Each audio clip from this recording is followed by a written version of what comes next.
తరగతిలో మనకి రోమిలకు రాసిన పత్రిక మీద మనం ధ్యానం చేస్తున్నాం కదా, దానికి ఎంతో ఉపయోగకరంగా ఉంటుందని ఈరోజు కొన్ని విషయాన్ని జ్ఞాపకం చేస్తాను. దయచేసి అపోస్తలుల కార్యముల గ్రంథం, అపోస్తలుడైన పౌలు గారు చేసిన 3 మిషనరీ యాత్రలలో 3వ మిషనరీ యాత్రలో కొన్ని సంఘటనలను మీకు నేను జ్ఞాపకం చేయబోతున్నాను. అపోస్తలుడైన పౌలు గారు మొదటి మిషనరీ యాత్రలో బర్నబాతో కలిసి ఆయన స్వార్థ పని చేశారు. 2వ మిషనరీ యాత్రలో సీల గారితో కలిసి పనిచేశారు. 3వ మిషనరీ యాత్రలో ఆయన తన ఒంటరిగానే చాలా సమయం గడిపారు. ఆయనతో పాటు తిమోతి, అరస్తు ఇటువంటి వాళ్ళు ఉన్నప్పటికీ కూడా 3వ మిషనరీ యాత్రలో ఎక్కువ ఆయన ఒంటరిగా పనిచేసినట్లుగా మనం చూస్తుంటాం. 3వ మిషనరీ యాత్ర అంతా కూడా అపోస్తలుడైన పౌలు గారు ఎఫెసీ పట్టణం అంతా కూడా ఎఫెసీ పట్టణంలోనే ఎక్కువ సువార్త పనిచేస్తున్నట్టు మనం చూడగలుగుతాం పరిశుద్ధ గ్రంథంలో. అయితే ప్రియులారా, మీకు నేను తెలియజేసే విషయం ఏంటంటే,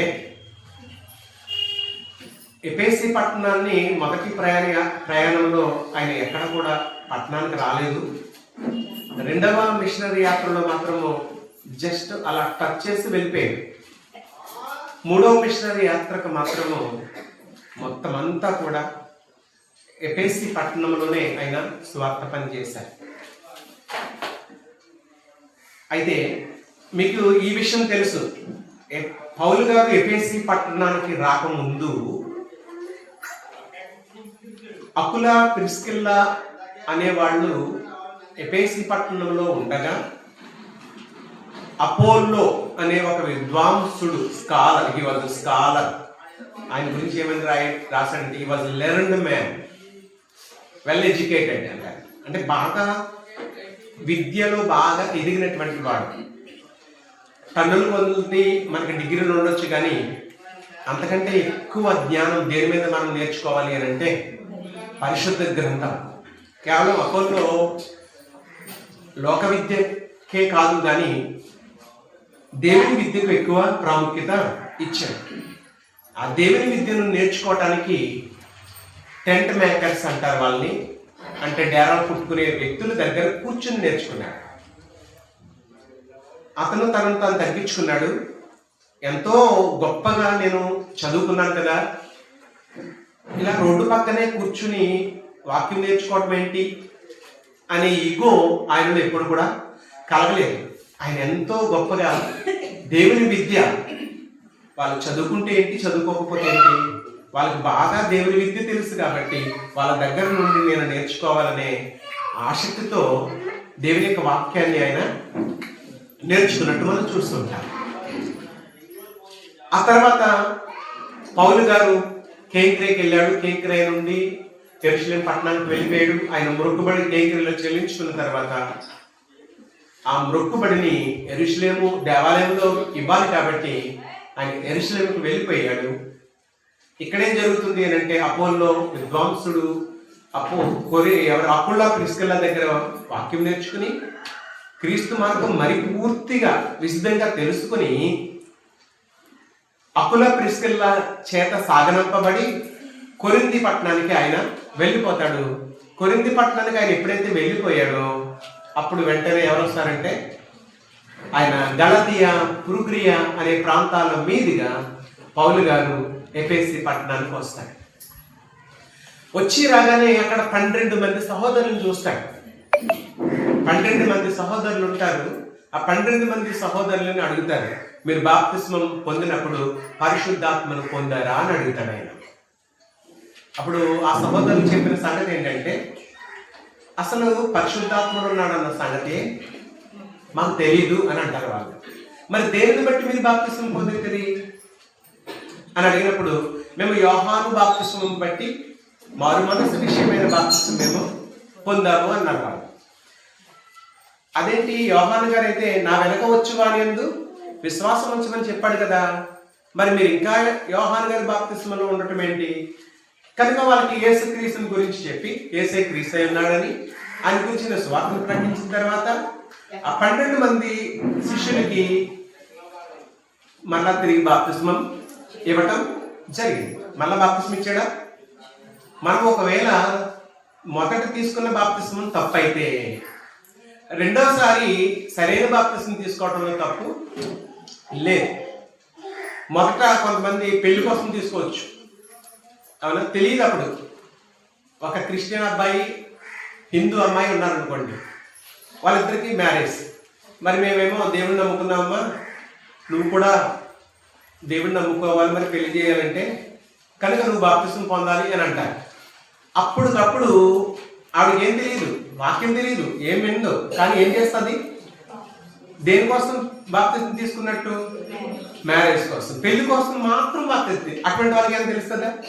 ఏం తెలియదు. కాబట్టి అటువంటి వాళ్ళకి ఏంటంటే వాక్యం బాగా నేర్చుకుని అప్పుడు వాళ్ళు బాప్తిస్మం తీసుకోవడం మంచి పద్ధతి అని మనం జ్ఞాపకం చేసుకోవాలి. కనుక ఎరగక, తెలియక, లేకుంటే ఏదో మత శాఖల్లోకి తీసేసుకుంటే మాత్రం అది చెల్లే బాప్తిస్మము కాదు. క్రీస్తులోనికి బాప్తిస్మం మాత్రం పొందాలి.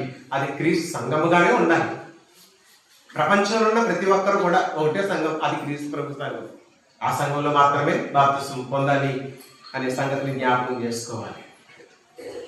కనుక ఈ 12 మందికి బాప్తిస్మం ఇచ్చిన తర్వాత ఆయన వారి మీద ఏముంచాడు? చేతులు ఉంచాడు. చేతులు ఉంచటం వలన ఏంటి ప్రయోజనం? పరిశుద్ధాత్మ వాళ్ళ మీదకి వస్తాడు.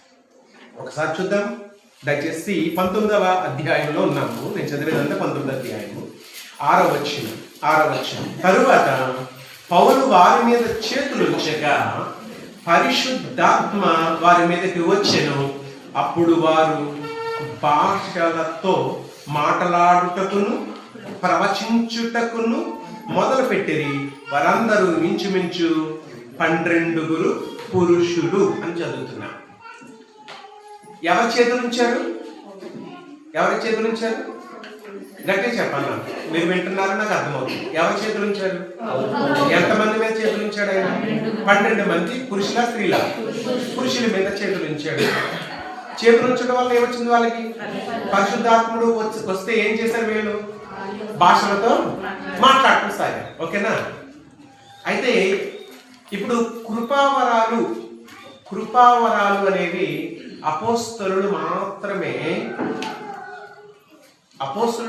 ఇచ్చేవారు. ఎవరైనా చేతులు ఉంచడం వల్ల. సరిగ్గా వినండి. కృపావరాలు అనేవి అపోస్తలుల ద్వారా అనుగ్రహింపబడేవి. కనుక వీళ్ళు చేతులు ఉంచటం వలన, అపోస్తలులు మాత్రమే చేతులు ఉంచడం వలన పరిశుద్ధాత్ముడు అనుగ్రహింపబడుతూ ఉండేవాడు. ఒకవేళ అపోస్తలులు కాకుండా వేరెవరైనా చేతులు ఉంచితే పరిశుద్ధాత్ముడు వస్తాడా? నెవర్.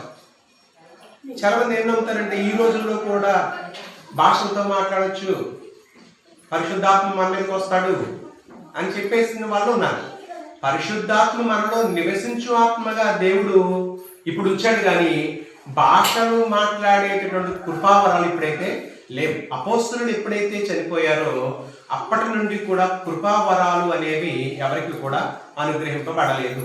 వాక్యం ఎప్పుడైతే సంపూర్తి చేయబడిందో, పూర్ణమైనది ఎప్పుడైతే వచ్చిందో, పూర్ణము కానివన్నీ కూడా ఏమైపోయినాయి? నిరర్థకమగును అని దేవుడు చెప్పినట్టుగా ప్రవచనములు కానీ, లేకుంటే భాషలు కానీ, ఇటువంటి కృపావరాలన్నీ కూడా ఆగిపోయినట్టుగా మనం పరిశుద్ధ గ్రంథంలో చూస్తూ ఉంటాం. దయచేసి మీరు అందరూ కూడా శ్రద్ధగా గమనించమని మీకు తెలియజేస్తూ ఉన్నాను. ఎందుకంటే ఒకప్పుడు సమరయ్యలో కూడా, అపోస్తలుల కార్యం 8వ అధ్యాయంలో సమరయ్యలో కూడా ఫిలిప్పు గారు సువార్త ప్రకటిస్తాడు. సువార్త ప్రకటించిన తర్వాత బాప్తిస్మం ఇస్తాడు. బాప్తిస్మం ఇచ్చిన తర్వాత ఏం జరిగిందో ఒకసారి అపోస్తలుల కార్యముల గ్రంథం తీద్దాం. అపోస్తలుల కార్యముల గ్రంథం 8వ అధ్యాయం 11వ వచనం 12వ వచనం. అయితే ఫిలిప్పు దేవుని రాజ్యమును గూర్చియు యేసుక్రీస్తు నామమును గూర్చియు సువార్త ప్రకటించుచుండగా వారతని నమ్మి పురుషులను స్త్రీలను బాప్తిస్మం పొందిరి. బాప్తిస్మం పొందారండి. 14వ వచనం. సమరయ వారు దేవుని వాక్యమును అంగీకరించిరని యెరూషలేములోని అపోస్తలులు విని పేతురును యోహానును వారి యొద్దకు పంపిరి. ఎవరు పంపించారు? పేతురును యోహానును పంపించారు. ఎందుకు పంపించారు? ఎస్, వారి మీద చేతులు ఉంచాలి, వాళ్ళ ఆత్మను పొందాలి. అందుకు చేతులు ఉంచేవారు. ఎందుకు చేతులు ఉంచటము? మనలా ఉంచొచ్చు కదా, మన మీద ఎవరు చేతులు ఉంచట్లేదే బాప్తిసం పొందిన తర్వాత.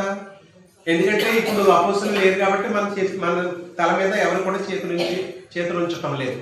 ఇంకొక విషయం ఏంటంటే, ఆ రోజుల్లో పరిశుద్ధ గ్రంథం లేదండి. అప్పుడు ఏముంది?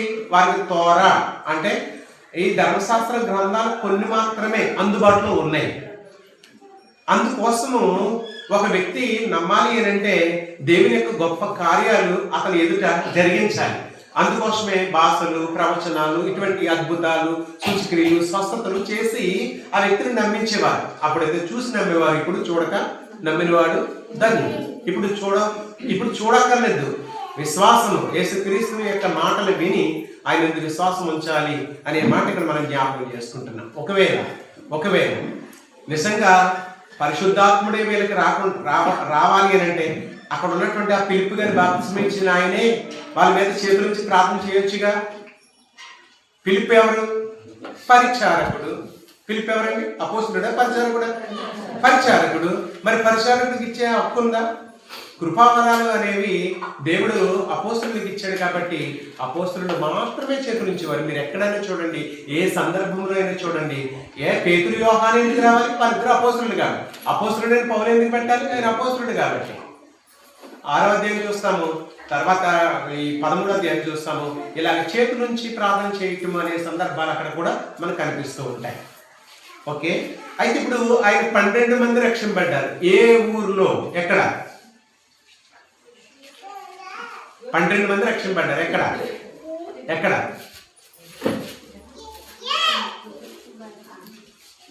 నేను 3వ మిషనరీ అయితే స్టార్ట్ చేశాను. పౌలు గారు ఎక్కడ ఉన్నారని చెప్పాను. ఇప్పుడు కొరింథీలో ఉన్నారా? అంతే కదా. 3వ మిషనరీ యాత్ర అంతా ఎఫెసులో ఉన్నాడు ఆయన. ఎఫెసులో పనిచేశాడు ఆయన. ఈ అపోల్లో అని ఆయన కొరింథీకి వెళ్ళిపోయాడు. పౌలు గారు ఎక్కడికి వచ్చారు? ఎఫెసుకు వచ్చాడు అని చెప్పేసి ప్రారంభించారు. అవునా? ఇప్పుడు ఎక్కడ జరుగుతుంది ఇదంతా? 12 మంది బాప్తిసం ఎక్కడ పొందారు అంటే మొట్టమొదటి 12 మందితో సంఘం అక్కడ స్థాపించబడింది అని అర్థం చేసుకోవాలి. ఆ తర్వాత అండి అపోస్తలుడైన పౌలు గారి చేత దేవుడు విశేషమైనటువంటి అద్భుతాలు చేయించాడు.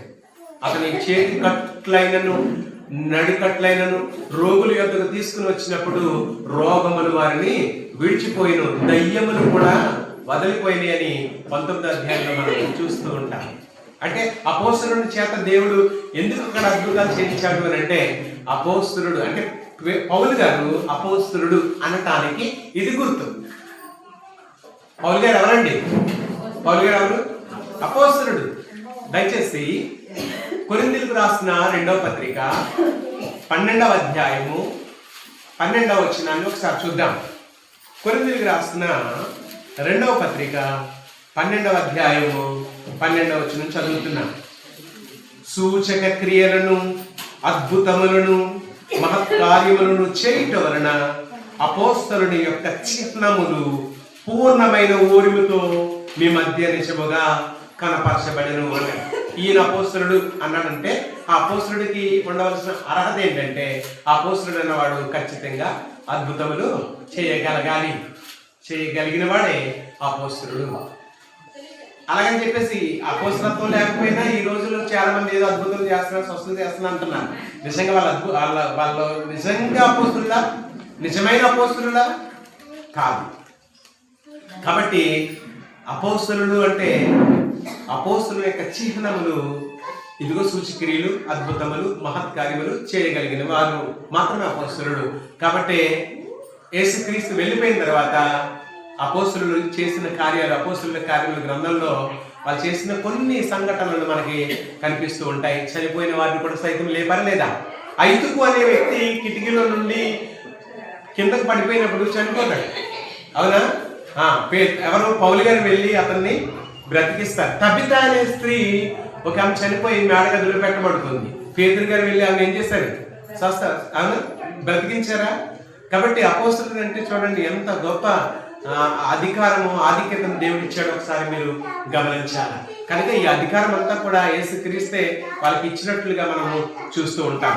ఇలాగా పౌలు గారి చేతండి ఎఫెసీ పట్టణంలో ఎంత గొప్పగా దేవుడు వాడుకున్నాడంటే పౌలు గారిని, అబ్బా ఆ పట్టణం అంతా కూడా మీరు ఒక మాట వింటారు, ఆసియాలో కాపురం ఉన్న వారందరూ కూడా దేవుని వాక్యము వినిరి అనే మాట చూస్తాం.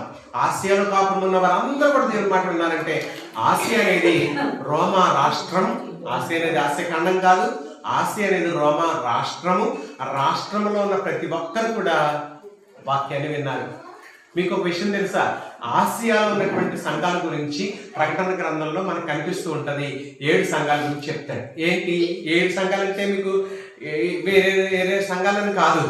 ఎఫెసీ పట్టణంలో సంఘము, స్ముర్నాలో ఉన్న సంఘము, ఇవి పట్టణాల పేర్లండి. 7 సంఘాలు ఉన్నాయి కదా, ఈయన ఒక్కడే క్రీస్తు మాట్లాడు మర్చిపోయింది అనుకోకుండా. ఎఫెసీలో ఉన్న సంఘపు దూతకి ఇలాగ రాయమంటాడా, లేకపోతే ఎఫెసీ సంఘానికి అన్నాడా? ఎఫెసీ సంఘానికి రాయమన్నాడా? ఎఫెసీలో ఉన్న సంఘపు దూత అన్నాడా? అది ఎఫెసీ అంటే పట్టణం పేరా సంఘం పేరా? పట్టణం పేరు. అర్థమవుతుందండి ఎఫెసీ పట్టణం. కాబట్టి ఎఫెసీ, స్ముర్న, పెర్గమ, తుతరియా, సార్దిస్, ఫిలదెల్ఫియా, లవోదికయ, ఇలాగా పట్టణం పేర్లు. అవి పట్టణాల పేర్లు. ఆసియాలో ఉన్నటువంటి ఈ 7 పట్టణాలు, ఆ పట్టణాల్లో స్థాపించబడిన క్రీస్తు ప్రభు సంఘం. కనుక ఆ పట్టణాలన్నింటిలో కూడా సంఘం స్థాపించడానికి మూలకారకుడిగా పౌలు గారు ఉన్నట్టుగా ఇక్కడ మనకు తెలుస్తుంది. ఎందుకంటే పౌలు గారు ప్రకటించగా ఆసియాలో కాపురం ఉన్న వారందరూ కూడా వాక్యాన్ని విన్నారు. అది క్లియర్. ఆ తర్వాత అండి ఒక సందర్భం ఏం జరుగుతుందంటే, ఒక దెయ్యం పట్టుకున్నటువంటి ఒక వ్యక్తి వస్తాడు. వచ్చిన తర్వాత పౌలు గారు ఏం చేస్తారంటే యేసుక్రీస్తు నామమున ఆ దెయ్యాన్ని వెళ్ళగొడతారు. అక్కడ ఉన్నటువంటి కొంతమంది యూదులు మంత్ర విద్యను నేర్చుకుంటారు. మంత్ర విద్య నేర్చుకున్నటువంటి వాళ్ళు ఏం చేస్తారు అంటే, వాళ్ళు కూడా యేసుక్రీస్తు నామము అనేది ఏదో సింపుల్గా ఉన్నటువంటి మంత్రంలాగా ఉంది, ఈ ఉచ్చాటన మనము కూడా చేస్తే, ఇలా మంత్రిస్తే ఆ దెయ్యం వెళ్ళిపోతుంది అని అనుకుంటారు. అక్కడ స్కెవ అనే ఒక వ్యక్తి ఉంటాడు. అతనికి 7 కొడుకులు ఉంటారు. 7 కొడుకుల్ని కూడా మంత్ర విద్య నేర్చుకునే ట్రైనింగ్ ఇప్పిస్తున్నాడు ఈయన. దేవుని పని చేయట్లేదు, యాజకత్వం చేయట్లేదు. ఏ పని చేస్తున్నాడు? మంత్ర విద్యలు నేర్చుకున్నారు. అందులో ఉన్నటువంటి ఈ యొక్క వాళ్ళ యొక్క బిడ్డలు స్కెవా అనేటటువంటి ఆ ప్రధాన యాజకుని యొక్క కొడుకులు మంత్రాలు నేర్చుకుని వాళ్ళు ఏం చెప్తారంటే, దయ్యం పట్టినటువంటి వాళ్ళ దగ్గరికి వచ్చి యేసునామమున వెళ్ళిపో అని వాళ్ళు మాట్లాడతారనమాట. అప్పుడు అందులో ఉన్న దయ్యం ఏమని మాట్లాడుతుంది తెలుసా? నేను క్రీస్తుని ఎరుగుదును, పౌలుని కూడా ఎరుగుదును, ఎందుకంటే మీరెవర్రా అని అంటుంది దెయ్యం. ఇంకా చూసుకోండి, ఆ రోజు తల్లి తరుగుతుంది దెయ్యము. వాళ్ళకి దిగంబరులై కారిపోయారు అని వాళ్ళ మీద ఎగిరి తన్ని వాళ్ళని బయటకు పంపించేస్తుంది. అంతలాగా ఆ రోజుల్లో ఏం జరిగిందంటే, అపోస్తలుడైన పౌలు గారు అక్కడ వాక్యం ప్రకటించేసరికి అక్కడ ఉన్నటువంటి మంత్ర విద్యను అభ్యసించినటువంటి వాళ్ళు ఆ మంత్ర పుస్తకాలన్నీ పట్టుకొచ్చి కాల్ చేస్తారండి పట్టణంలో. వాటి విలువ 50,000 వెండి రూకలు. ఆ రోజుల్లో 50,000 వెండి రూకలు, 50,000 అంటే ఎంత ధనమో, అంటే అంత కాస్ట్ అన్నమాట. పుస్తకాలు అంత విలువ. పౌలు గారు ఏం చెప్పుకుంటే వాళ్ళు పుస్తకాలు కాల్ చేశారు? మంత్ర పుస్తకాలు. మంత్రాలు ఉన్నాయని చెప్పుకుంటాడా, లేవని చెప్పుకుంటాడా? మంత్రాలు లేవు. మంత్రాల వల్ల చింతకాయలు. కానీ ఈ రోజుల్లో చాలా మంది గోదలు ఏమని మాట్లాడతారు తెలుసా? అమ్మా, మీరు ఎవరైనా సరే శుద్ర శక్తుల చేత పీడింపడుతున్నారా, మంత్రశక్తుల చేత పీడింపడుతున్నారా, రండి యేసు పిలుస్తున్నాడు అంటారా లేదా చెప్పండి. ఆ రోజు ఆయన అంత గొప్పగా చెప్పాడా? ఈ రోజు అంటే ఎవరైనా అలా చెప్పారు అంటే మనం ఏం చేయకూడదు? నమ్మొచ్చా? నమ్మకూడదండి.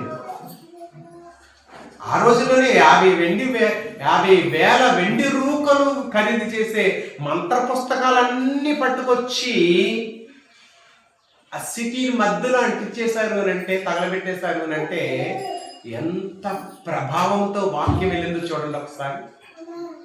అంటే మంత్ర పుస్తకాలు తగలబెట్టేసిన వాళ్ళు మళ్ళా మంత్రాల దగ్గరికి వెళ్తారంటారా? మంత్ర విద్య నేర్చుకుంటారా? లేదు. సెన్సేషనల్ అంటారు దాన్నే. అద్భుతముగా దేవుడు పౌలు గారిని ఎఫెసీ పట్టణంలో వాడుకున్నాడు. అంత గొప్పగా అక్కడ జరిగింది. ఇదైన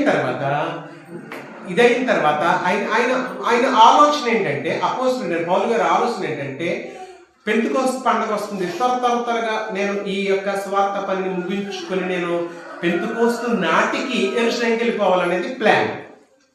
యెరూషలేం వెళ్ళిన తర్వాత రోమాను కూడా చూడాలనేది ప్లాన్. ఆయన ఆలోచన, ఆయన రూట్ మ్యాప్ ఎలా ఉందో, ఆయన రూట్ అంటే ప్రయాణపు ఐడియాలు ఎలా ఉన్నాయో ఒకసారి మీకు నేను చదివి వినిపిస్తున్నాను. దయచేసి 19వ అధ్యాయంలో ఉన్నాము కదా, దయచేసి అపోస్తలుల కార్యముల గ్రంథం అందరు తీసుకున్నారా? 19వ అధ్యాయం 21వ వచనంకి వచ్చాం. ఈలాగు జరిగిన తర్వాత పౌలు మాసిదోనియా, అకయ దేశముల మార్గమునకు వచ్చి యెరూషలేమునకు వెళ్ళవలనని మనసులో ఉద్దేశించి, నేనక్కడికి వెళ్ళిన తరువాత రోమా కూడా చూడవలనని అనుకున్నాడట. ఎక్కడికి వెళ్ళిపోయి మాసిదోనియా, అకయ దేశముల మార్గమున వచ్చి యెరూషలేమునకు వెళ్ళవలనని మనసులో ఉద్దేశించుకొని, నేను అక్కడికి వెళ్ళిన తర్వాత రోమాను కూడా చూడవాలని అనుకున్నాడట. రోమా కూడా వెళ్ళాలి అనుకున్నాడట. ఇప్పుడు 3వ ప్రయాణం ముగించేసిన తర్వాత, యెరూషలేంకి వెళ్ళిన తర్వాత అక్కడి నుంచి రోమా నుంచి ఎక్కడికి వెళ్ళాలనుకుంటున్నాడు? యెరూషలేం నుంచి ఎక్కడికి వెళ్ళాలనుకుంటున్నాడు? రోమా కూడా వెళ్ళాలని అనుకుంటున్నాడు. ఆయన ఆలోచన అది. కనుక ఈయన ఏం చేస్తున్నాడంటే, అక్కడ మాసిదోనియాకి వెళ్ళాలి. ఇప్పుడు ఎక్కడ ఉన్నాడు ఆయన? ఎస్, మీరు నా దగ్గర ఉండండి. మీరు ఎఫెసీలో ఉండండి. ఎఫెసీలో ఉండగా పౌలు గారు చేసినటువంటి ఒక మంచి పని ఏంటంటే, అక్కడ ఉన్నటువంటి 2 సహోదరులు ఉన్నారు. ఎవరంటే వాళ్ళు తిమోతి, ఎరస్తు అనే వారిని ఇద్దరిని ఎక్కడికి పంపిస్తాడు తెలుసా? మాసిదోనియాకి పంపిస్తాడు. మాసిదోనియా అంటే ఏంటి? పట్టణాలు ఏముంటాయి మాసిదోనియాలో? ఏమి పట్టణాలు ఉంటాయి? ఫిలిప్పి. మాసిదోనియా ఏంటి? ఫిలిప్పి పత్రిక ఉందా? ఎస్. మాసిదోనియాకి పంపిస్తాడు. ఎందుకు మాసిదోనియాకి పంపించాడు తెలుసా? మాసిదోనియాలో కొంత సొమ్ము కలెక్ట్ చేయగలరు. ఎవరు అంటే పౌలు గారి కంటే ముందు వెళ్ళాలి. ఎవరెవరు పంపిస్తున్నాడు? తిమోతు, ఎరస్తు, వీళ్ళిద్దరిని పంపిస్తున్నాడు మాసిదోనియాకి. వెళ్ళి నాకంటే ముందుగా మీరు అక్కడికి వెళ్ళి అక్కడ కొంత సొమ్ము చందా వేయడానికి వాళ్ళు ఇష్టపడుతున్నారు. యెరూషలేములో ఎవరున్నారు?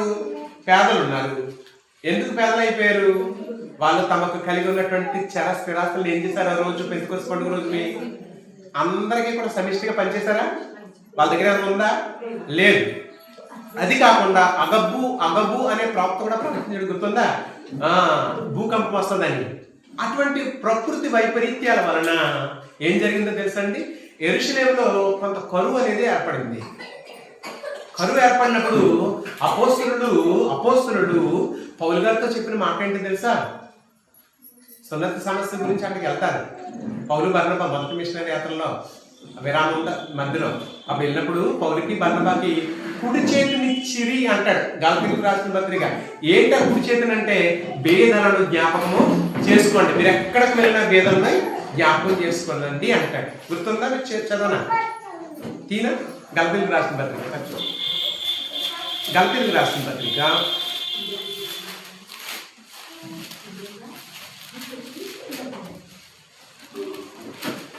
2వ అధ్యాయము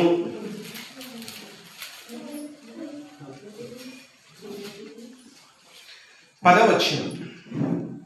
మేము భేదలను జ్ఞాపకం చేసుకొనవలనని మాత్రమే వారు కోరిరి, అలాగూ చేయుటకు నేనును ఆసక్తి కలిగి ఉంటిని అని అంటాడు. ఇంకా పైన చూస్తే ఎవరు వచ్చారో ఆ చెయ్యి, వాళ్ళు ఎవరు బలపరిచారో మాటలు ఉంటాయి మనకి. దయచేసి మీరు ఆలోచన చేయండి. కనుక భేదాలను జ్ఞాపకం చేసుకో పౌలు గారు. మీరు ఎక్కడికి వెళ్ళినా సరే భేదాలని జ్ఞాపకం చేసుకో. ఎక్కడున్నారు భేదలు? యెరూషలేము. ఈయన ఎక్కడున్నాడు? మీరు నా దగ్గర ఉన్నారు. అర్థమవుతుంది. ఈయనేమో ఎఫెసులో ఉన్నాడు, బేర్లేని ఎరుసలేములో ఉన్నారు. తీతు ఎరస్తు మీరిద్దరు నాకంటే ముందుకు ఎక్కడికి వెళ్ళాలి? ఈ ప్రయాణం ఏంటి? మాసిదోనియా, తర్వాత అక్కయ, తర్వాత ఎరుసలేం, ఎరుసలేం రోమా. ఎవరిది? పౌలు గారి మ్యాప్. కనుక ఈయన ఇప్పుడు ఎక్కడ ఉన్నాడంటే ఎఫెసులో ఉన్నాడు. నాకంటే ముందుగా తిమోతి ఎరస్తు మీరు వెళ్ళండి, మాసిదోనియాకి వచ్చేస్తాను అంటాడు అనమాట. వాళ్ళిద్దరిని పంపిస్తాడు. అలా పంపించినప్పుడు ఎఫెసీలో ఉండగా పౌలు గారు కొరింథీయులకు రాసిన మొదటి పత్రిక తీతు చేతికిచ్చి నువ్వు కొరింథీ పట్టణానికి వెళ్ళి అక్కడ ఈ పత్రిక వాళ్ళకి చదివి వినిపించు, ఈ పత్రిక వాళ్ళకి ఇవ్వు అని అంటాడు. అర్థమైందండి మీకు? కొరింథీ పత్రిక ఎక్కడి నుంచి రాశాడు? అయిపోయింది. ఎస్, ఎఫెసీ పట్టణం నుండి కొరింథీ పత్రిక రాస్తాడు. మొట్టమొదటి పత్రిక. ఎవరు పట్టుకెళ్ళారు దాన్ని? తీతు చేత పంపించాడు. ఓకేనా? ఎప్పుడు వీళ్ళిద్దరు ఎప్పుడైతే బయటికి వెళ్ళారో మాసిదోనియాకి, వీళ్ళిద్దరూ బయటికి వెళ్ళిన తర్వాతే ఆయన పత్రిక రాసి తీతుకి ఇచ్చి ఆయన పంపిస్తాడు. ఈయన ఒక్కడే మిగిలిపోతాడు ఎఫెసీ పట్టణంలో. మీకు విషయం తెలుసా? ఎఫెసీలో పౌలు గారు 3 సంవత్సరాలు ఉన్నాడండి. ఎక్కడా లేడు అలాగా. ఎఫెసీ పట్టణంలో 3 సంవత్సరాలు ఉంటాడండి. తురన్ను అని ఒకరిని పాఠశాల అద్దెకి తీసుకుని అందులో చెప్తాడండి. మరి 2 సంవత్సరాలు బోధిస్తాడండి. 2 సంవత్సరాలు బోధిస్తాడు పౌలు గారు. టోటల్గా 3 సంవత్సరాలు ఎఫెసీలో పనిచేస్తాడు ఆయన. ఓకే, ఇప్పుడు ఏం జరుగుతుందంటే పౌలు గారు ఒక్కడే మిగిలిపోతాడు.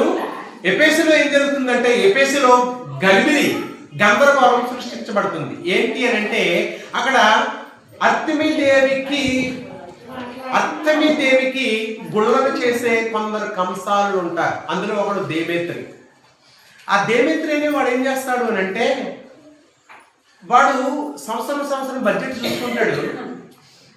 ఏంటి ఈ సంవత్సరం మనకి కొంచెం డబ్బులు తక్కువకి వస్తున్నాయి, మనము అంటే గుళ్ళంటే మీకు అర్థమవుతుందా? ఎఫెసీ పట్టణంలో అర్తమీదేవి మహాదేవి, వాళ్ళకి అర్తమీదేవి. ఓకే, అర్తమీదేవి యొక్క గుడి చాలా పెద్దదనమాట. దానిని డయానా అంటారు.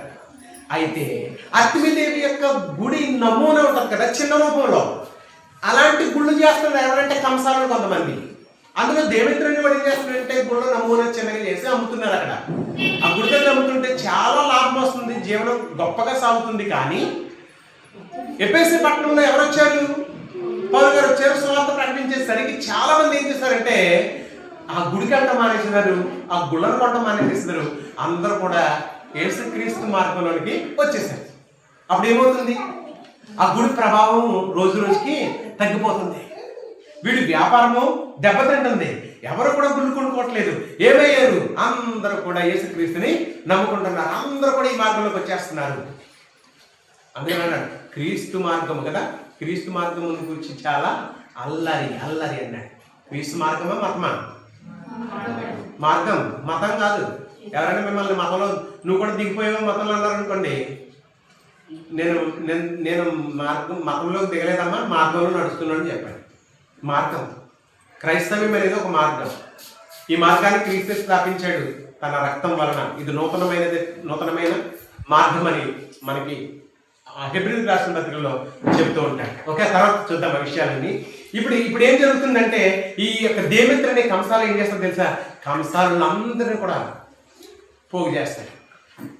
అతను చెప్తాడు, ఇదిగో పౌలనే ఒక వచ్చాడంట, అతనేమో ఇలా ప్రకటిస్తున్నాడు, మన యొక్క దేవత యొక్క ప్రభావం తగ్గిపోతుంది, మన వ్యాపారం దెబ్బతింటుంది, మన జీవనం సరిగా సాగటం లేదు, అందరూ కూడా అలా మారిపోతున్నారు, అందరూ కూడా ఆ త్రోవలోకి వెళ్ళిపోతున్నారు అని చెప్పేసరికి అందరూ కూడా కోపంతో రగిలిపోయి అందరూ ఏం చేస్తారు తెలుసా? ఇక ఆర్తమీదేవి మహాదేవి అని అందరూ కూడా కేకలు వేయడం ప్రారంభిస్తారండి. ఎంతమంది తెలుసా? మొత్తం పట్టణం రేగిపోతారన్నమాట. అందరూ కూడా జెండాలు పట్టుకుని జైలు అంట. ఇక అందరూ కూడా లైన్గా వెళ్తుంటే మొత్తం ఊరి నిండా వాళ్ళే. ముందరుడు ఎందుకున్నాడో వెనక వాడికి తెలియదు, వెనకాలడు ఎందుకు ఏమంటున్నాడో ముందర వాడికి తెలియదు. ఇంతకీ ఎందుకు కొనుక్కున్నారో తెలియదు. ఏదో కొంతమందికి తెలుసు అంతే. ఇప్పుడు 10 మంది అలా లైన్కి వెళ్తున్నారు అనుకోండి, ఆలకుండా అలాగ జనం వెళ్ళిపోతుంటారు. ఎందుకు వెళ్తున్నారు? ఏమో వాళ్ళు ఏదో వెళ్తున్నారు, మనం కూడా వెళ్ళిపోవడమే. అలాగే వీళ్ళందరూ కూడా దండోరుగా వెళ్ళిపోతున్నారు. అందరూ కూడా అర్తిమీదేవి మహాదేవి అని. అందులో ఒక యూదుడు కూడా సమర్థించడానికి పూనుకున్నాడు, కానీ అతను కూడా పక్కకు వచ్చేసారు. వాళ్ళ పట్టణం అన్నట్టు 2 గంటల సేపు ఏమన్నా తెలుసా? అర్తిమీదేవి మహాదేవి 2 గంటల సేపు ఎవరు వస్తారండి? అప్పుడు వస్తాడండి కర్ణం సిటీ క్లర్క్. కర్ణం లేదు ఇప్పుడు కదా. కర్ణం వచ్చి అంటాడు, మీకు ఏమైనా బుద్ధి ఉందా? ఇదంతా ఏంటి? ఈ జనం ఏంటి? ఈ గోల ఏంటి? ఈ పెడబొబ్బలేంటి? లాండ్ ఆర్డర్ దెబ్బతింటుంది కదా, పౌరులకు చాలా ఇబ్బంది కదా, ట్రాఫిక్ జామ్ అయిపోతుంది కదా, ఏంటి ఇదంతా ఏంటి? ఈ గోల ఏంటి? మీరు చేస్తుంది మీకు ఏమైనా అర్థమవుతుందా? మీకు ఏదైనా సమస్య ఉందనుకో, ఆ దేవేంద్ర అన్నవాడికి లేకపోతే కంసాలకు మీరు ఏదైనా సమస్య ఉందనుకో, న్యాయ సభలు జరుగుతున్నాయి కదా, పెద్దలు ఉన్నారు కదా, అధికారులు ఉన్నారు కదా, వాళ్ళ దగ్గరికి వెళ్ళి మీరు పరిష్కరించుకోండి. అలాగే చేయటం మానేసి మీరు రోడ్లు ఎక్కడమేంటి? అమ్మ వింటున్నారా? నేను మీ భాషలో చెప్తున్నాను, వేరే స్లాంగ్ ఏం ఉపయోగించట్లేదు, మీ భాషలోనే అర్థమయ్యేలా చెప్తున్నాను. ఎందుకు ఇలా చేస్తున్నారు? రోడ్లన్నీ బ్లాక్ చేస్తారు, ఎంత గోల చేస్తున్నారు, గొల్లు చేస్తున్నారు. రేపు ప్రొద్దుట మిమ్మల్ని కనుక విచారణ చేస్తే మీరేం చెప్తారు? మీరు అంటున్నటువంటి ఆ వ్యక్తులు గుళ్ళను చేసిన వారు కాదు, మన దేవీ దేవతలను దూషించిన వారు కూడా కాదు. ఎందుకయ్యా? పౌలు గారు ఏమి వాళ్ళ దేవతలను దూషించలేదు. ఏం చెప్పుకొచ్చాడు? ఏసే క్రీస్తుని ప్రకటించాడు అంతే, వాళ్ళ పట్టణం అంతా. అంతేగాని వాళ్ళ దేవత మంచిది కాదు, అది ఇదేమి అనలేదు ఆయన. ఎప్పుడైతే ఆయన ప్రకటించినప్పుడు ప్రజలందరూ కూడా ఇది సత్యమని ఎప్పుడైతే ఇందులోకి వచ్చేసారో వాళ్ళకి ఈర్ష్య వచ్చేస్తుంది. అందులో దేవేంద్ర అన్న వాడికి చాలా బాధ వచ్చేస్తుంది. వాడే వీళ్ళందరూ కూడా సమకూర్చాడు, ఎందుకంటే వాడికి లాభం పోతుంది. వాడు గుళ్ళను కొనేసుకుంటే ప్రాబ్లం ఉండదు, వాడు వ్యాపారం దెబ్బతింది కాబట్టి కోపం వచ్చింది అతనికి. అతనితో పాటు కంసాలకు కూడా కోపం వచ్చింది, ఎందుకంటే వాళ్ళు కూడా పురుగులు పడతారు. వీళ్ళందరూ కూడా ఇంకా జనసమూహాన్ని పోగేశారు, పట్టణం అంతా గొల్లు చేశారు. అప్పుడు కర్ణము సముదాయిస్తున్నాడు. ఏమైనా సముదాయించాడు? ఒకసారి మీకు ఆ విషయం అక్కడికి తీసుకెళ్తాను. 19వ అధ్యాయం దగ్గరికి రండి. ఓకే,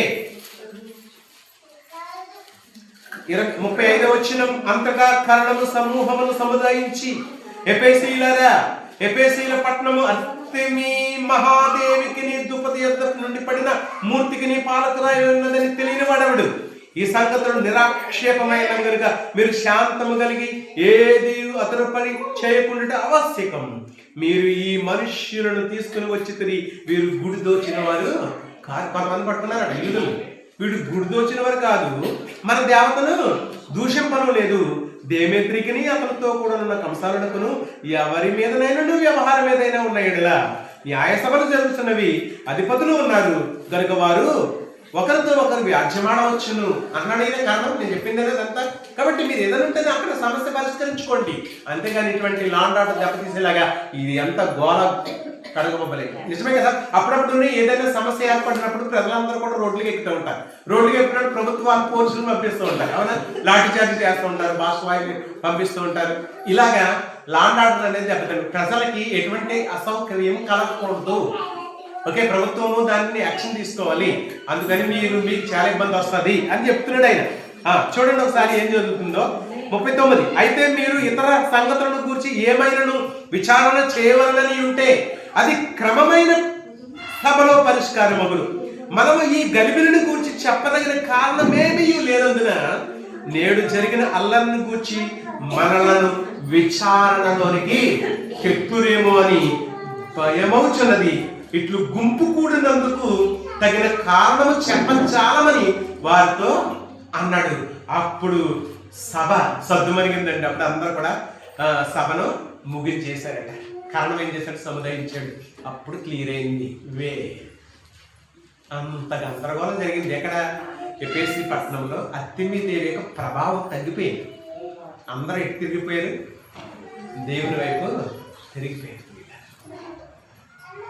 అలాగే అంత గొప్పగా అపోస్తలుడైన పౌలు ఒక్కడై ఉండి ఎంతో మందిని దేవుని తట్టు ఆ రోజు తిప్పినట్టుగా మనం చూస్తూ ఉంటాం.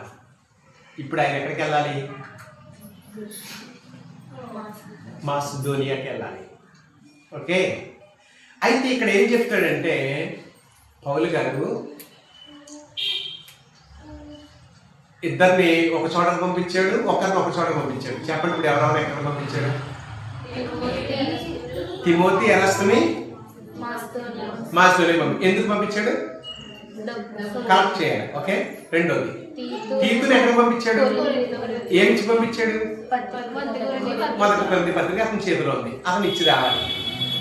ఇచ్చి నన్ను త్రోయలో కలుసుకో. పౌలు గారు ఏమంటారు తెలుసా? తీతు, నేను త్రోయకి వస్తాను కదా, నన్ను త్రోయలో కలుసుకో అంటాడు. కానీ తీతు త్రోయలోకి రాడండి. త్రోయ అనేటటువంటి పట్టణానికి అతను రాడు.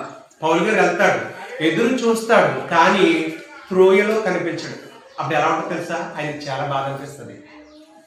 కొరింథీలు అంత మంచి వాళ్ళు ఏం కూడా కాదు. కొరింథీలో పరిస్థితులు చాలా గందరగోళంగా ఉంటాయి. కొరింథీలో ఉన్నటువంటి సంఘాన్ని 18వ అధ్యాయంలో పౌలు గారు స్థాపించాడు. అక్కడ కొరింథీలకి ఆయన 2వ మిషనరీలు ప్రకటిస్తాడు, సంఘం స్థాపించబడుతుంది. ఇప్పుడు పత్రిక రాశారు అక్కడికి. కానీ అక్కడ ఉన్న పరిస్థితులు ఏమైపోయినాయో, అబ్బాయిని పంపించారు అక్కడికి, తీతు ఇంకా రాలేదు, ఏమైపోయినాయి అని మనసులో చాలా గందరగోళం కలుగుతుంది. ఎవరికి? పౌలు గారికి చాలా గందరగోళం కలుగుతూ ఉంటుంది. ఆ త్రోయలో చూసి అక్కడి నుంచి ఎక్కడికి వెళ్తారు తెలుసా? అప్పుడు మాసిదోనియాకి వెళ్తారు. ఎవరు? పౌలు గారు. ఇప్పుడు మనం సోదరులు ఏదైతే వాక్యపట్నం చేశారో ఆ వాక్యపట్నము కొరింథీయులకు రాసిన 2వ పత్రిక 2వ అధ్యాయము 12వ వచనం. ఓకే, ఇప్పుడు రండి. కొరింథీయులకు రాసిన 2వ పత్రిక 2వ అధ్యాయము 12వ వచనం. క్రీస్తు సువార్త ప్రకటించుటకు నేను త్రోయకు వచ్చినప్పుడు, అర్థమైందండి? అంటే ఎక్కడి నుంచి వచ్చాడు త్రోయకి? మిమ్మల్ని అడుగుతుంది, ఎక్కడి నుంచి వచ్చాడు త్రోయకి? ఎఫెసు నుండి త్రోయకి వచ్చాడు. ఎందుకు వచ్చాడు త్రోయ? ఎవరి కోసం వచ్చాడు? తీతుకు రమ్మన్నాడు కదా అక్కడికి వెళ్తాను దారిలో. నేను త్రోయకు వచ్చినప్పుడు ప్రభువునందు నాకు మంచి సమయము ప్రాప్తించి ఉండగా సహోదరుడైన తీతు నాకు కనబడనందున నా మనస్సులో నెమ్మది లేక వారి యొద్ద సెలవు తీసుకుని అక్కడ నుండి మాసిదోనియాకు వెళ్ళిపోయాను, బయలుదేరాను అన్నట్టు. అర్థమైందండి? ఇప్పుడు త్రోయలో రమ్మని చెప్పాడని మనకు ఎలా తెలుస్తుంది? పత్రిక చదివితే అప్పుడు అర్థమవుతుంది, లేకపోతే మనకు అర్థమవుతుంది. కనుక ఈయన స్వార్థ చేయటానికి మంచి సమయం ప్రాప్తించినప్పటికీ కూడా తీతు రాకపోవడం వలన మనసులో చాలా బాధ కలిగింది ఆయనకి. అప్పుడు ఎక్కడికి వెళ్ళిపోతారు తెలుసా అండి? మాసిదోనియాకి వెళ్ళిపోతారు పౌలు గారు. మాసిదోనియాకి వెళ్ళిపోయిన తర్వాత అప్పుడు వస్తాడు తీతు. ఎక్కడికి? మాసిదోనియా. త్రోయలో కలుసుకోమన్న వాడు మాసిదోనియాకి వచ్చి కలుసుకుంటాడు. ఎప్పుడైతే తీతు మాసిదోనియాకి వచ్చి కలుసుకున్నాడో అప్పుడు చాలా సంతోషం అనిపిస్తుంది. ఎవరికి? పౌలు గారికి. అప్పుడు మరలా వెంటనే 2వ పత్రిక, కొరింథీయులకు రాసిన 2వ పత్రిక రాస్తాడు. ఎక్కడి నుంచి రాస్తాడు 2వ పత్రిక? ఎక్కడి నుంచి రాస్తాడు? మాసిదోనియా నుండి కొరింథీయులకు 2వ పత్రిక రాస్తాడు. 2వ పత్రిక రాసినప్పుడు ఆయన ఏమన్నాడు ఒకసారి చూద్దామా? 2వ పత్రిక తీయండి. ఇప్పుడు 2వ పత్రిక మాట, కొరింథీయులకు రాసిన 2వ పత్రిక 7వ అధ్యాయము 5వ వచనం. ఆయన మాసిదోనియాలో వచ్చి కలుసుకున్నాడని మనకు ఎలా తెలుసు? అవునా? డౌట్ వస్తుంది కదా, ఎలా తెలుసు నీకు? నాకు పత్రికలో తెలుసు. 7వ అధ్యాయం 2వ కొరింథీ 7:5 చూస్తున్నారా? తీసుకున్నారా?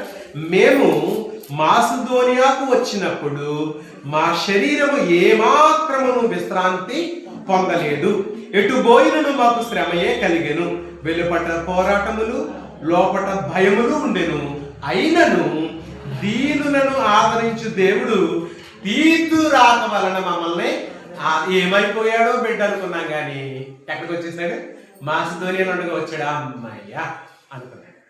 దీనులను ఆదరించు దేవుడు తీతు రాక వలన మమ్మల్ని ఏం చేశాడు? ఆదరించాడు. ఇప్పుడు వచ్చాడు. మంచి సంతోషం.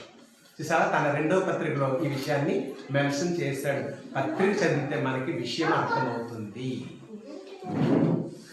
ఇప్పుడు మాసిదోనియా వెంటనే మాసిదోనియా 2వ పత్రిక మాసిదోనియా నుంచి కొరింథీయులకు రాస్తాడు, ఇదిగో తీతు వచ్చేసాడు, మాకు చాలా సంతోషం అనిపించింది. మొదటి పత్రికలో చాలా తిడతాడండి కొరింథీ పట్టణస్తుల్ని. ఎందుకు తెలుసా? అందులో వాళ్ళలో విభజనలు ఉంటాయి. ఒకడు పౌలు వాడు, అవునా, కొరింథీ వాడు, ఒకడేమో అపోల్లో వాడు. ఇలాగ వాళ్ళు ఏం చేస్తారంటే భిన్నాభిప్రాయాలు కలిగి ఉంటారు. మిమ్మల్ని గూర్చి క్లోయే ఇంటి వారి వలన నాకు తెలియవచ్చింది అని అంటాడా.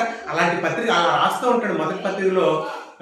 మీరు చాలా జాగ్రత్తగా ఉండాలి అని తండ్రి బిడ్డల సంబంధంలాగా హెచ్చరిక చేస్తూ రాసినటువంటి లేఖ మొదటి పత్రిక అయితే, రెండవ పత్రికలో కొంచెం సాఫ్ట్గా రాస్తాడు అన్నట్టు పౌలు గారు. రెండవ పత్రిక మాత్రం రాసేటప్పుడు చాలా జాగ్రత్తగా రాస్తాడు. అంతేకాదు, మీరు చాలా మంచివారని తెలుసు, మీరు మా కోసం డబ్బులు కూడా సమకూర్చారని తెలుసు, మీరు చాలా మంచి పని చేస్తారని తెలుసు అని వాళ్ళని ప్రశంసిస్తూ రెండవ పత్రికను రాస్తాడు. దయచేసి 8వ అధ్యాయం కొరింథీయులకు రాసిన రెండవ పత్రిక మొదటి వచనం ఒకసారి చూద్దాం. సహోదరులారా, మాసిదోనియా సంఘములకు అనుగ్రహింపబడిన దేవుని కృపను గురించి మీకు తెలియజేయచ్చు ఉన్నాము. ఏలైనగా వారు బహుశ్రమల వలన పరీక్షింపబడగా అత్యధికంగా సంతోషించి, మరియు వారు నిరుపేదలైనను వారి దాతృత్వం బహుగా విస్తరించెను అంటాడు. మాసిదోనియా అంటే ఏంటి? ఏమన్నాను? మాసిదోనియా అంటే ఏ సంఘాలు? మర్చిపోయింది. మాసిదోనియా అంటే ఏంటి?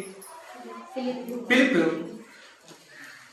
గుర్తుంచుకోండి, ఫిలిప్పీ సంఘం ఎప్పుడైనా సరే మరి ఏ ఇతర సంఘాలలో పనిచేసినప్పటికీ కూడా పౌలు గారు తన స్వాస్థాలతో పనిచేశాడు.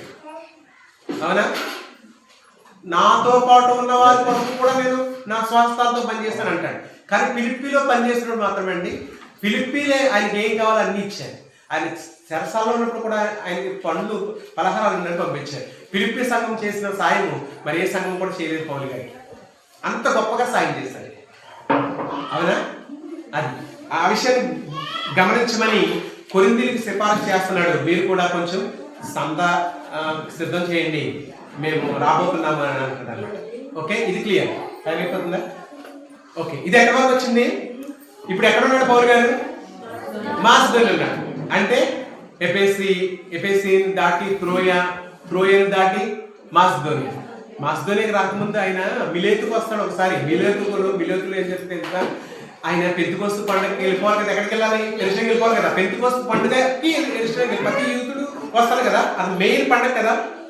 అందుకని అక్కడ వెళ్ళిపోవాలి. కాబట్టి ఆయన ఎఫెసీ దగ్గరికి వెళ్ళకుండా ఎక్కడికి వెళ్తాడంటే మిలేతు అనే దగ్గర ఎఫెసీలో ఉన్నటువంటి సంఘ పెద్దలను పిలుస్తాడు అనమాట.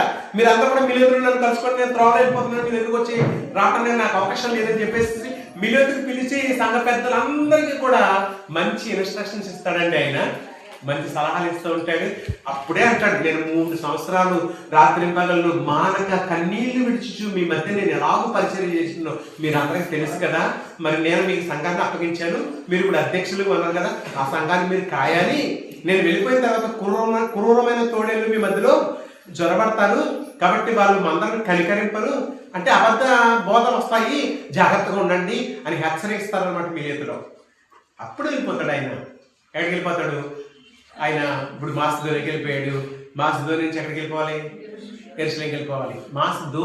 మాసిదోనియాలో ఉండగా ఆ మాసిదోనియా నుంచి అకయ వస్తాడు. అకయ అంటే కొరింథీ పట్టణంలోకి వస్తాడు. దాన్ని గ్రీసు అంటారు. గ్రీసు.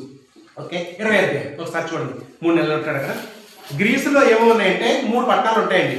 కొరింథు, అకయ అంటే మళ్ళీ మర్చిపోకండి, 3 ఉంటాయి. కొరింథీ ఒకటి, అకయ ఒకటి, కేంక్రే. ఈ 3 పట్టణాలు మెయిన్. ఎక్కడ 3 పట్టణాలు మెయిన్గా ఎక్కడ ఉన్నాయి? గ్రీసులో ఉన్నాయి. గ్రీస్, మాసిదోనియా అంటే ఫిలిప్పు, తెస్సా ఇటువంటివి ఉంటాయి. అక్కడ 3 పట్టణాలు ఉంటాయి. అక్కడ ఇప్పుడు ఎక్కడికి వచ్చాడు ఆయన? ఒకసారి 20 అధ్యాయము 1వ వచనం. ఆ అల్లరి జరిగిన తరువాత ఏ అల్లరి అండి కదా, అక్కడ ఏంటి అర్తమిదేవి మహాదేవి, ఆ దేవేంద్ర గురించి. ఆ అల్లరి జరిగిన తర్వాత పౌలు శిష్యులను తన యొద్దకు పిలువనంపించి హెచ్చరించిన మీదట వారి యొద్ద సెలవు పుచ్చుకొని మాసిదోనియాకు వెళ్ళుటకు బయలుదేరను. ఆ ప్రదేశంలో యందు సంచరించి మాసిదోనియాకి వచ్చాడు, మాసిదోనియా తీతు వచ్చాడు, తీతు నుంచి మళ్ళీ రెండో పత్రిక రాసి ఆయన పంపించేశాడు. ఇప్పుడు ఇదంతా కూడా అక్కడ ఏం చెప్పలేదు, మనకి పత్రికలో అర్థమవుతుంది. ఆ ప్రదేశంలో ఎందుకు సంచరించి పెక్కుమాటలతో వారిని హెచ్చరించి గ్రీసులకు వచ్చాను. అక్కడ 3 నెలలు గడిపి అని ఉంది. ఎన్ని నెలలు గడిపాడు గ్రీసులో అంటే కొరింథీలో. 3 నెలలు అంటే కొరింథీ, గ్రీస్ అంటే కొరింథీ. ఓకేనండి. మాసిదోనియా అంటే ఫిలిప్పీ అని ఎలాగంటున్నాం అంటే మాసిదోనియా దేశంలో ముఖ్యమైన 3 పట్టణాలు ఉంటాయి. ఓకే, అలాగే గ్రీసులో 3 ముఖ్యమైన పట్టణాలు కొరింథీ అనేది అక్కయ్య, లేకపోతే కేంక్రేయ అనే 3 పట్టణాలు. ఓకేనా. ఇప్పుడు ఈయన ఎక్కడ ఉన్నాడు? కొరింథీలో ఉన్నాడు. ఈ కొరింథీలో ఉండగా అపోస్తలుడైన పౌలు గారు రోమీయులకు రాసిన పత్రిక రాస్తాడు. ఏం రాశాడు? రోమీయులకు రాసిన పత్రిక రాస్తాడు. ఎఫెసీలో ఉండగా 1 కొరింథీ, మాసిదోనియాలో ఉండగా 2 కొరింథీ, ఇప్పుడు కొరింథీలో ఉండగా గ్రీసులో ఉండగా 3 నెలలు ఉన్నాడు కదా, ఖాళీగా 3 నెలలు ఉన్నాడు కదా ఆయన. అప్పుడు రోమీయులకు పత్రిక రాస్తాడండి. మరి నీకు ఎలా తెలుసండి అంటారు. నాకు ఎలా తెలుసు? మీకు వాక్యం చూపించిన దయచేసి పరిశుద్ధ గ్రంథం ఈ మాటలు రోమాపత్రికలో మెన్షన్ చేస్తాడు. ఆయన ఎక్కడున్నాడో, ఎక్కడి నుంచి రాస్తాడో అన్న సంగతిని రోమిలికి రాసిన పత్రిక తీద్దాం. రోమిలికి రాసిన పత్రిక 15వ అధ్యాయము 22వ వచనం. ఈ హేతువు చేతను మీ యొద్దకు రాకుండా నాకు అనేక పర్యాయములు ఆటంకము కలిగెను. అంటే రోమాకి వెళ్ళాలని ట్రై చేశాడు కానీ ఆటంకాలు వచ్చినాయి. ఇప్పుడైతే ఈ ప్రదేశములలో నేను ఇక సంచరించవలసిన భాగము లేదు గనుక అనేక సంవత్సరముల నుండి మీ యొద్దకు రావాలనని మిక్కిలి అపేక్ష కలిగి నేను స్పెయిన్ దేశములకు వెళ్ళినప్పుడు మార్గములో మిమ్మల్ని చూచి మొదట మీ సహవాసము వలన కొంత మట్టుకు సంతృప్తి పొంది మీ చేత అక్కడికి సాగనంపబడుదునని నిరీక్షించుచున్నాను. నేను ఎక్కడికి వెళ్ళాలనుకుంటున్నాను తెలుసా? స్పెయిన్ దేశానికి వెళ్ళాలనుకుంటున్నాను. Via Rome. స్పెయిన్ వెళ్ళాలంటే ఎలా వెళ్ళాలా? వయా అంటే మీకు తెలుసా? మార్గ మధ్యలో ఉంటుంది అనమాట. వయా అంటే ఏంటి? మధ్యలో టచ్ చేస్తాడు అనమాట. అలా అలా వయా రోమ్కి వెళ్ళాలి. కాబట్టి నేను స్పెయిన్ దేశానికి వెళ్ళినప్పుడు ముందు మిమ్మల్ని చూడాలని చాలా కాలం అనుకుంటున్నాను కదా, అక్కడ ఆగి మీ చేత కొంత నేను సహనం పొందాలనుకుంటున్నాను. మీ చేత కొంచెం చూడండి ఏమన్నాడు, మీ సహనం వల్ల కొంత మట్టుకు సంతృప్తి పొంది మీ చేత అక్కడికి సాగనంపబడుతుందని నిరీక్షించుచున్నాను ఓ రోమీలారా అని పత్రిక రాస్తున్నాడు, రోమపత్రికలోనే. అయితే ఇప్పుడు పరిశుద్ధుల కొరకు పరిచర్య చేయుచు యెరూషలేముకి వెళ్తున్నాను. ఎక్కడికి వెళ్తున్నాడు? నిజమేనా? ఇది ఎక్కడ ఉన్నాడు? మాసిదోనియా ఉన్నాడు కదా, మాసిదోనియా నుంచి ఎక్కడికి వచ్చాడు? గ్రీస్కి వచ్చాడు కదా, 3 నెలలు ఉన్నాడు కదా. ఇప్పుడైతే నేను రావాలని అనుకున్నాను, కానీ ఇప్పుడైతే ప్రస్తుతానికి నా దగ్గర ఏముంది? కొంచెం డబ్బు ఉంది. అది ఎవరికి ఇవ్వాలి? పట్టుకెళ్ళి యెరూషలేముకి ఇవ్వాలి. కాబట్టి యెరూషలేముకి వెళ్ళిపోతున్నాను అని చెబుతూ రోమీయులకు పత్రిక రాస్తాడు. ఎక్కడి నుంచి రాస్తాడు? గ్రీస్ అంటే కొరింథీ అనండి. గ్రీస్ అంటే మీకు అర్థం, కొరింథీ నుంచి రాస్తాడు. ఓకేనా? రోమపత్రిక ఎవరు పట్టుకెళ్ళారు? ఎవరు చేతికి ఇచ్చాడు? తీపిగా రోమపత్రిక ఎవరి చేతికి ఇచ్చాడు? ఆల్రెడీ చెప్పేసాను మన బుధవారం, మర్చిపోయి చెప్పలేదు. తెప్పి రాశాడు. తీపిగా పీపీ అనే ఒక సహోదరి ఒక స్త్రీకి ఇచ్చాడు రోమపత్రిక. అదవుతుందండి. మిమ్మల్ని ఎక్కడ తీసుకొచ్చాను? మన బుధవారం నుంచి కలెక్షన్ అలాగే ఇచ్చాను అన్నమాట. అర్థమైంది. కనుక చూడండి ఏమని అంటున్నాడు ఆయన 25-26. అయితే ఇప్పుడు ఎక్కడికి వెళ్ళిపోతున్నాడు? పరిశుద్ధుల కొరకు పరిచర్య చేయొచ్చు యెరూషలేముకు వెళ్ళుచున్నాను. ఎక్కడి నుంచి అంటున్నాడు? ఎక్కడి నుంచి అంటున్నాడు ఈ మాటలు? కొరింథీ నుంచి అంటున్నాడు అన్నమాట ఈ మాటలు. ఎలాగనగా యెరూషలేములో ఉన్న పరిశుద్ధులలో భేదమైన వారి నిమిత్తము మాసిదోనియా వారును అకయ వారును, మాసిదోనియా వారిని అకయ గుర్తుందండి, మాసిదోనియా ఫిలిప్పు అకయ అంటే కొన్ని ప్రాంతాలు ఉన్నాయి. అకయ వారిని కొంత సొమ్ము చందాగా ఇష్టపడి, అవును వారు ఇష్టపడి దాన్ని చేసి వారు వీరికి రుణస్తులు. ఎట్లనగా అన్యజనులు వీరి ఆత్మ సంబంధమైన విషయంలో పాలువారై ఉన్నారు కనుక శరీర సంబంధమైన విషయంలో వీరికి సహాయం చేయబద్దులై ఉన్నారు.